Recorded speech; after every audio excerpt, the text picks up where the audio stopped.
Do, do, do, do, do, do.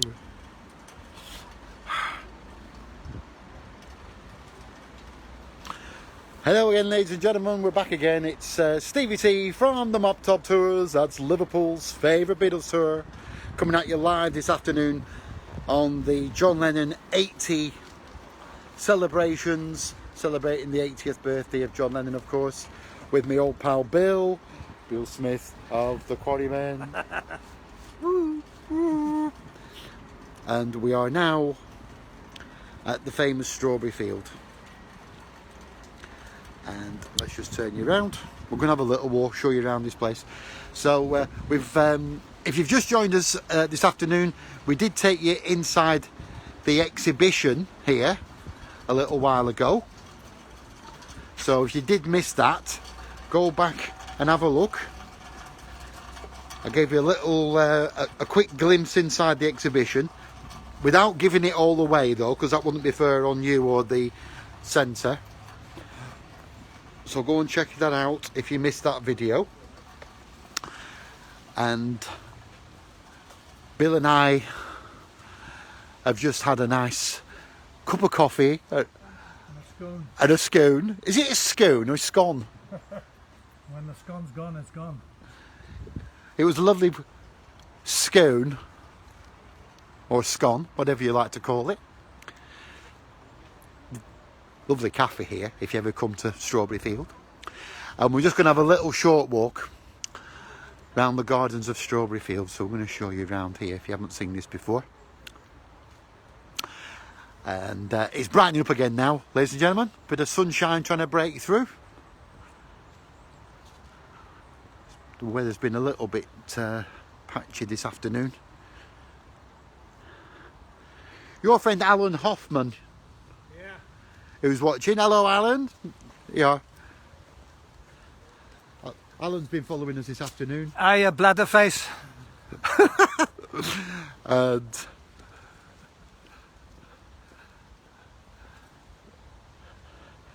it's brightening up though now. It's nice and sunny. Anyway, I guess most of you will know the story behind this place. But if you don't, or as a little reminder, what used to be here was a mansion house, which was owned by a wealthy ship owner. And in 1934, this was purchased by the Salvation Army, who still own it to this day, or the land. And the mansion was actually turned into a home for little girls who'd come from broken homes or were orphans. And that's what it remained for many years. And this was a favourite place for John to come and play out, because although of course he wasn't an orphan, he had come from a broken home, and it was a favourite place for him to come and play out, because where John lives is literally just round the corner from here. So he loved to play out in the grounds of Strawberry Field. He always said he felt like he had a connection with these little girls because of that, for that reason. And of course, when John and Paul came to write this concept album, which was going to be all about childhood and growing up in Liverpool, John remembered his days of playing out here. Hence, writing the song about Strawberry Field and Strawberry Fields forever.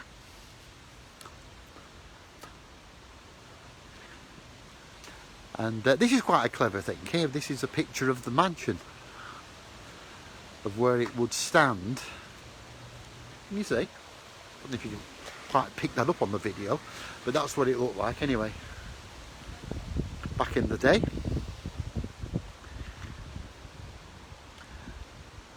And many people say, well, why was that demolished? Well, there was a good reason why it was demolished, because it had got dry rot.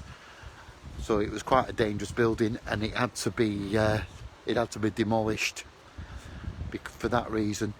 They did then build a purpose-built building, and by that time it had changed then as a home for boys and girls, and that stayed up until 2005, and then that closed down and it was demolished a couple of years ago to make way for this new centre, which we're just giving you a little glimpse of today. So I hope you're enjoying all that. I've just been showing you the gates there. Those are the original gates from Strawberry Field. They were removed a few years ago and put on display at the Beatles Story Museum in the city centre, the Beatles Story, down at the Albert Dock. And they've now been reinstated in the gardens of Strawberry Field. It's been a lovely afternoon as well here. We've bumped into a few people that we know as well. Colin, we've just bumped into. Colin Hall, some of you'll know from, he's the curator at Mendips, works for the National Trust. Had a nice little chat with Colin. We haven't seen him, of course, all year. Lovely man. And we've just been talking to him about his the film that we're making about Colin Hanson. I don't know if you're aware of this, but Colin Hull and Colin Hanson wrote a book a couple of years ago about Colin's memories of the early days of the Quarrymen. And there's actually a film in production as we speak, and that's going to be out next year, so look out for that. That'll be really exciting. And who else have we seen today? We've bumped into Frida Kelly as well, you know, the Beatles fan club secretary, Brian's right hand man. We've just bumped into Frida this afternoon, lovely lady. Always plenty of time to say hi to folk. So it's really good.